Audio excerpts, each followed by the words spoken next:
একদিন মাটির ভেতরে হবে ঘরে মন আমার, কেন বন্ধ দালান ঘর?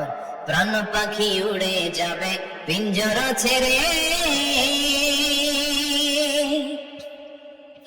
ধরা ধামে সবই রবে তুমি যাবে চলে।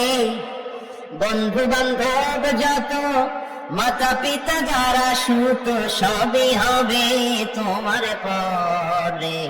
মন আমার কেন বন্ধ দালান ঘর? একদিন মাটির ভেতরে হবে ঘরে মন আমার, কেন বন্ধ দালান ঘর? ঠিক না?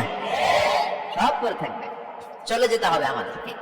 এজন্য আখিরাতের কথা যেন আমাদের স্মরণ হয়। বিশ্বনবী বলতেন, নাহাইতুকুম জিয়ারাতিল কুবুর, আমি তোমাদেরকে কবর জিয়ারত করতে আগে নিষেধ করতাম, কিন্তু এখন নিষেধাজ্ঞা প্রত্যাহার করে নিলাম। এখন সব সময় তোমরা কবরের সামনে যাবা আর জিয়ারত করবা। কবরস্থানে জানতো বড়িয়া কৃষ্ণপুরের এই গ্রামের কবরস্থান আছে কোন দিকে? পূর্ব দিকে আছে, গোখরার জলের দিকে। যান আপনারা, একটু যাবেন, একটু গেলে আখিরাতের কথাটা স্মরণ হবে। ওখানে ছোট শিশুরা শুয়ে আছে, কিশোর যুবকরা আছে, আপনার মতো তাগড়া যুবক মুরব্বীরা আছে।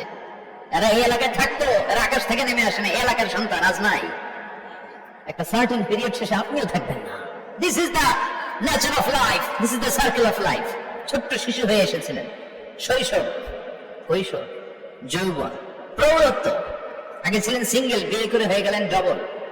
এরপরে আল্লাহ আপনাকে একটা মেয়ে দিল, এরপরে মেয়েকে বিয়ে দিয়ে শ্বশুর হলেন, এরপরে ওই মেয়ের ঘরে সন্তান হতে নানা হলেন। আর কতদিন? অনেক দিন হলো তো, অনেক লম্বা সময় পেয়েছেন আপনি।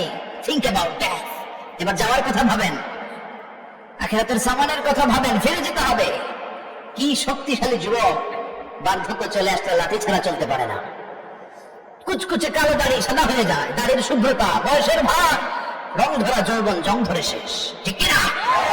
This is the circle of life. যুবক ভাইয়ের এটাই জীবন, চলে যেতে হবে, কেউ থাকতে পারবে না। ঠিক কিনা? এটা রিমাইন্ডার আল্লাহ এই সূরার ভেতরে দিয়েছেন যে তোমাদেরকে ফিরে যেতে হবে। এই লোভ লালসা ছেড়ে দাও। রব্বুল আলামিন বলেন, আলহাকুমুত তাকাসুর হাত্তা যুরতুমুল মাকাবির।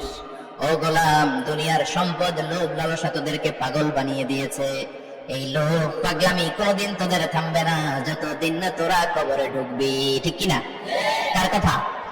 আল্লাহ বললেন, দুনিয়ার সম্পদ আর লোভ আর মোহে তোমরা গাফেল হয়ে গিয়েছো, আখিরাতের কথা বেমালুম তোমরা ভুলে গিয়েছো।